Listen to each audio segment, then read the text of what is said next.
জাতিসংঘ নিরাপত্তা পরিষদের প্রতিবেদনে বাংলাদেশে আল কায়েদার সংগঠিত হওয়ার চেষ্টাকে বিএনপি জামায়াত সরকারের স্বরাষ্ট্রমন্ত্রী সালাউদ্দিন আহমেদ অনুমান নির্ভর বলেছেন এবং জানিয়েছেন সরকার এই রিপোর্ট আমলে নিচ্ছে না। একেবারে সেই 2001 থেকে 2006 সালের সময়টার কথা মনে করিয়ে দিচ্ছেন সালাউদ্দিন আহমেদ।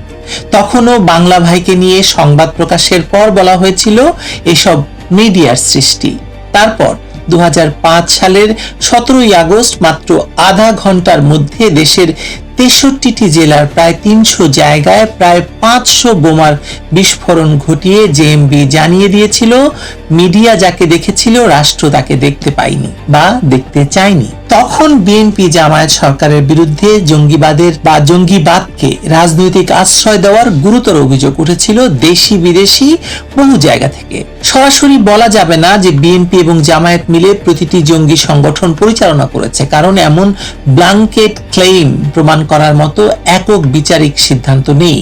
কিন্তু এটুকু ইতিহাসে নথিবদ্ধ যে জেএমবি এবং জাগ্রত মুসলিম জনতা বাংলাদেশের মতো সংগঠনগুলো কয়েক বছর ধরে বেড়ে উঠেছিল, বাংলা ভাই উত্তরাঞ্চলে প্রকাশ্যে তৎপরতা চালিয়েছিল এবং সরকার শেষ পর্যন্ত 2005 সালের ফেব্রুয়ারিতে জেএমজেবি হরকাতুল জিহাদকে নিষিদ্ধ করতে বাধ্য হয়েছিল। তার 6 মাসের মাথাতেই 17 আগস্টের দেশব্যাপী বোমা হামলা হয়। আর আজ ইতিহাস কি অদ্ভুতভাবে ফিরে এসেছে, চলুন দেখা যাক।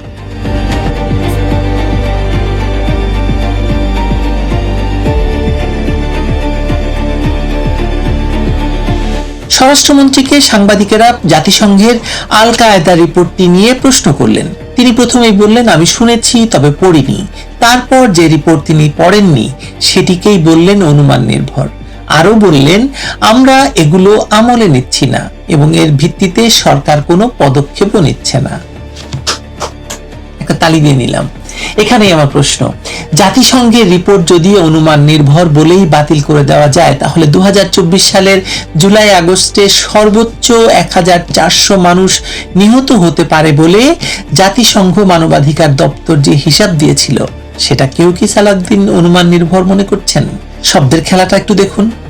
OHCHR 2005 সালের ফেব্রুয়ারির রিপোর্টে বলেনি যে তারা 1400 মৃত মানুষের পরিচয় একে একে যাচাই করে 1400টি নাম পেয়েছে। তাদের নিজেদের ভাষাতেই সংখ্যাটি ছিল একটি এস্টিমেট। বিভিন্ন ক্রেডিবল সোর্স, তারা ক্রেডিবল সোর্স বলছে যে সোর্সগুলো তারা এখন উন্মুক্ত করবে না, সেই ক্রেডিবল সোর্সে পাওয়া মৃত্যুর তথ্যের ভিত্তিতে 15 জুলাই থেকে 5 আগস্টের মধ্যে as many as 1400 people may have been killed, অর্থাৎ বাংলায় বললে সর্বোচ্চ প্রায় 1400 মানুষ নিহত হয়ে থাকতে পারেন। এই পার্থক্যটা অত্যন্ত গুরুত্বপূর্ণ। জাতিসংঘ বলেছিল মে হ্যাভ বিন কিল্ড। আজকের নিরাপত্তা পরিষদের মনিটরিং টিম বলছে AQIS বা আল কায়েদা ইন ইন্ডিয়ান সাবকন্টিনেন্ট বাংলাদেশকে এক্সপ্লয়েট করে সেল প্রতিষ্ঠার চেষ্টা করছে বলে সাম কনসার্ন রয়েছে। মূল রিপোর্টের 101 নম্বর অনুচ্ছেদে এই ভাষাই আছে। একই অনুচ্ছেদে বলা হয়েছে AQIS বড় ইউনিটের বদলে ছোট বিচ্ছিন্ন ও ডিসেন্ট্রালাইজড সেল, লজিস্টিক্স এবং ফাইন্যান্সিয়াল নেটওয়ার্ক তৈরি করেছে। তাহলে একটি জায়গায় মে হ্যাভ বিন আন্তর্জাতিক সত্য আর অন্য জায়গায় সাম কনসার্ন অনুমান, এই দ্বৈত মানদণ্ড আসলে সমস্যাদায়ক। আরো মজার ব্যাপার হচ্ছে 1400 সংখ্যাটি নিয়েই এখন প্রকাশ্য বিতর্ক তৈরি হয়েছে। শেখ হাসিনার আইনজীবীরা জাতিসংঘ মানবাধিকার প্রধান ভলকার তুর্কের কাছে আনুষ্ঠানিকভাবে সংখ্যাটি চ্যালেঞ্জ করেছেন। তাদের যুক্তি, অন্তর্বর্তী সরকারের 2025 সালের জানুয়ারির গেজেটেই নিহতের সংখ্যা 834 আর আন্দোলনকারীদের নিজস্ব হিসাবও এর চেয়ে কম ছিল। এই আপত্তি সত্য প্রমাণিত হয়েছে, আমি তা বলছি না, কিন্তু 1400 যে একটি ডেফিনিটিভ নাম ঠিকানা সহ ভেরিফাইড বডি কাউন্ট নয়, সেটি জাতিসংঘের নিজের ভাষা থেকেই তো পরিষ্কার। তাহলে তো প্রশ্নটা আরো বড় হয়ে যায়, এই 1400 সংখ্যাটিকে রাজনৈতিকভাবে কিভাবে ব্যবহার করা হয়েছে এতদিন বলুন তো? যার ভিত্তিতে একজনকে ফাঁসি পর্যন্ত দেওয়া হয়েছে, ও একজনকে কেন বলছি, বেশ কয়েকজনকেই। শেখ হাসিনা সরকারের বিরুদ্ধে মানবতা বিরোধী অপরাধের ন্যারেটিভ তৈরিতে এই সংখ্যা বারবার ব্যবহার করা হবে ভবিষ্যতে। পরবর্তী বিচার প্রক্রিয়াতেও জাতিসংঘের অনুসন্ধানকে গুরুত্বপূর্ণ আন্তর্জাতিক সমর্থন হিসেবে দেখানো হয়েছে। অথচ আজ যখন একই জাতিসংঘের নিরাপত্তা পরিষদ সংশ্লিষ্ট মনিটরিং টিম বাংলাদেশে AQIS এর সম্ভাব্য বিস্তার নিয়ে সতর্ক করছে, তখন সরকার বলছে না, এটা তো অনুমান। দারুণ, খুবই দারুণ। রিপোর্ট আপনার রাজনৈতিক প্রতিপক্ষের বিরুদ্ধে গেলে জাতিসংঘ নিরপেক্ষ। রিপোর্ট আপনার সরকারের নিরাপত্তা ব্যর্থতার দিকে আঙ্গুল তুললে জাতিসংঘ অনুমান করছে। একই জাতিসংঘ, কিন্তু সত্যের দুই দাম। তার চেয়েও ভয়ঙ্কর ব্যাপার হলো সালাউদ্দিন আহমদ আজ প্রথমবার জঙ্গিবাদকে ছোট করে দেখছেন না। এপ্রিল মাসেও তিনি বলেছিলেন যে বাংলাদেশে এখন আর জঙ্গিবাদটা নেই, সব ছিল আওয়ামী লীগের নাটক, এবং মিলিটেন্সি শব্দটি আগের আমলে রাজনৈতিক উদ্দেশ্যে ব্যবহার করা হয়েছে বলে তিনি দাবি করেছিলেন। অথচ একই দিনে প্রধানমন্ত্রীর তথ্য উপদেষ্টা জাহিদুর রহমান বলেছিলেন ঠিক উল্টো কথা। জঙ্গিবাদ বাংলাদেশে ছিল, এখনো আছে, এবং অন্তর্বর্তী সরকারের সময় এ ধরনের প্রবণতার মানুষ আরো সংগঠিত হয়ে প্রকাশ্যে আসার লক্ষণ দেখা গেছে। এখন আমি জানতে চাইছি, দেশের স্বরাষ্ট্রমন্ত্রী সঠিক নাকি প্রধানমন্ত্রীর উপদেষ্টা সঠিক? কারণ জঙ্গিবাদ কোনো দার্শনিক বিতর্ক নয় যে দুই মত দিলেন, চা খেলেন এবং বাড়ি গেলেন। ভুল হলে মানুষ মরবে। চারদিকে বোমা বিস্ফোরণ হচ্ছে, নানা ধরনের বোমা পাওয়া যাচ্ছে। এই ভিডিও যখন রেকর্ড করছি তখন এলিফ্যান্ট রোডে অসংখ্য ককটেল নাকি পাওয়া যাচ্ছে।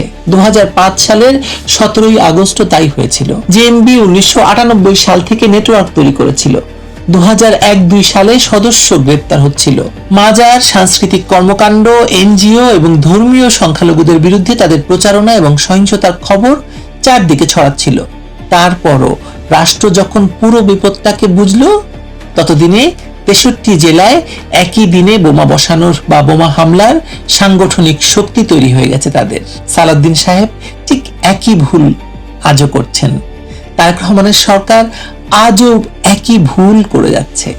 জাতিসংঘের 38তম মনিটরিং টিম রিপোর্ট কোনো ফেসবুক স্ট্যাটাস নয়, এটি সিকিউরিটি কাউন্সিল ডকুমেন্ট S/2026/651, একটা নাম্বারও আছে। রিপোর্টটি কনসেনসাসে মনিটরিং টিমে গ্রহণ করেছে এবং প্রতিবেদনের জন্য 9 জুন 2026 পর্যন্ত পাওয়া তথ্য বিবেচনা করা হয়েছে। সেখানে শুধু বাংলাদেশ নয়, গোটা দক্ষিণ এশিয়ায় সন্ত্রাসী হুমকি বেড়েছে বলা হয়েছে। AQIS সম্পর্কে বলা হয়েছে, সংগঠনটি ফ্র্যাগমেন্টেড অবস্থান থেকে রিজিওনাল টেররিস্ট ইউনিটিতে রূপ নিয়েছে। তাহলে স্বরাষ্ট্রমন্ত্রী রিপোর্টটি না পড়েই কিভাবে সিদ্ধান্ত নিলেন এটি আমলে নেওয়া যাবে না বা নেওয়া হবে না? রাষ্ট্রের নিরাপত্তা কি আমি শুনেছি দিয়ে চালানো যায়? এবার একটু ড্রোনের প্রসঙ্গে আসি। আমি বলছি না যে আগামীকাল সকালেই বাংলাদেশের আকাশে মার্কিন ড্রোন চলে আসবে, এমন কোনো তথ্য আমার হাতে নেই। জাতিসংঘের কোনো প্রতিবেদনে একটি দেশের নাম এলেই মার্কিন যুক্তরাষ্ট্র সেখানে ড্রোন হামলা চালায়, এমন স্বয়ংক্রিয় আন্তর্জাতিক নিয়মও নেই। কিন্তু এরকম ঘটনা তো ঘটেছে। ইতিহাস আমাদের অন্য একটি জিনিসও শিখিয়েছে। যেসব রাষ্ট্রের ভেতর আন্তর্জাতিক জঙ্গি নেটওয়ার্ক নিরাপদ আশ্রয় তৈরি করেছিল এবং সংশ্লিষ্ট রাষ্ট্র সেটি নিয়ন্ত্রণে ব্যর্থ হয়েছিল বা অস্বীকার করেছিল, সেখানে একসময় বাইরের শক্তি নিজস্ব কাউন্টার টেরোরিজম ডক্ট্রিন প্রয়োগ করেছে। পাকিস্তানের উপজাতীয় অঞ্চলে বছরের পর বছর CIA ড্রোন স্ট্রাইক করেছে। শুধু 2013 সালেই পাকিস্তান আফগানিস্তান অঞ্চলে আল কায়দা এবং তালেবানদেরকে লক্ষ্য করে 14টি মার্কিন ড্রোন হামলায় 83 জন নিহত হওয়ার খবর রয়েছে। বেসামরিক মানুষও হতাহত হয়েছেন। সিরিয়াতে 2021 সালে মার্কিন ড্রোন হামলায় আল কায়দার জ্যেষ্ঠ নেতা আব্দুল হামিদ আল মাতার নিহত হয়েছিলেন। তাহলে বাংলাদেশের জন্য কি এসব ঘটনা থেকে শিক্ষা নেওয়ার কিছুই নেই? আছে বই কি। ড্রোন আসছে বলে আতঙ্ক ছড়াচ্ছি না আমি, বরং এমন পরিস্থিতি তৈরি হতে না দেওয়া যেখানে অন্য কোনো রাষ্ট্র বলতে পারে বাংলাদেশের ভূখণ্ড থেকে তাদের নাগরিক, দূতাবাস বা মিত্রদের বিরুদ্ধে আন্তর্জাতিক সন্ত্রাসী হামলার পরিকল্পনা হচ্ছে, অথচ বাংলাদেশ সরকার কিছুই করছে না।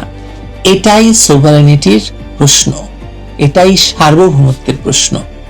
আন্তর্জাতিক সন্ত্রাসবাদ নিয়ে রাষ্ট্র যদি নিজে কাজ না করে, একসময় অন্যরা আপনার হয়ে কাজ করার অজুহাত খুঁজে নেয়, তখন জাতীয় সার্বভৌমত্বের বক্তৃতা দিয়ে কোনো লাভ থাকবে না। তখন আপনি বসে বসে আঙুল চুষবেন আর নিহত হবে বাংলাদেশের সাধারণ মানুষ। সবচেয়ে বিস্ময়কর হলো সরকারকে এখনই কোনো জঙ্গিকে ধরে গুলি করতে বলা হয়নি, জাতিসংঘের রিপোর্টকে চূড়ান্ত সত্য হিসাবেও মেনে নিতে বলা হয়নি। তাদের শুধু বলা হচ্ছে সতর্ক হন, তদন্ত করুন, AQIS কার সঙ্গে যোগাযোগ করছে সেটা দেখুন, পুরনো আনসার আল ইসলাম, জেএমবি বা অন্য নেটওয়ার্কের সঙ্গে নতুন যোগাযোগ হচ্ছে কিনা সেটা খুঁজে বার করুন, অনলাইন রেডিক্যালাইজেশন পরীক্ষা করুন, মানুষ কতটা ধর্মীয়ভাবে উগ্র হয়ে উঠছে সেটা লক্ষ্য করুন, বোমা, বিস্ফোরক, সেল এবং অর্থায়নের সূত্রটা খুঁজুন। কিন্তু স্বরাষ্ট্রমন্ত্রী কি বলছেন? কোনো পদক্ষেপই আমরা নিব না। এই কথাটি আসলে কতটা ভয়ের, এটা যারা 2001 সালের ইতিহাস জানেন তারা বুঝবেন। কারণ 2004 সালে বাংলা ভাইকে না দেখার ফল বাংলাদেশে 2005 সাল দেখেছে। 2026 সালে AQIS কে না দেখার ফল বাংলাদেশ কবে দেখবে? খুব বেশি দিন অপেক্ষা করতে হবে বলে আমার তো মনে হয় না। আর সবশেষে সালাউদ্দিন আহমদের কাছে খুবই সহজ একটা প্রশ্ন দিয়ে আমি শেষ করি আজকে। সালাউদ্দিন সাহেব, আপনি যদি বলেন জাতিসংঘের AQIS রিপোর্ট অনুমান নির্ভর, তাহলে একই নৈতিক এবং প্রমাণগত মানদণ্ডে বলুন যে OHCHR এর as many as 1400 may have been killed, এই যে কথাটি, এই সংখ্যাটিও একটি এস্টিমেট, চূড়ান্ত শনাক্তকৃত মৃতের তালিকা নয়। সেটাও তাহলে এখন স্বাধীনভাবে যাচাই করতে দিন।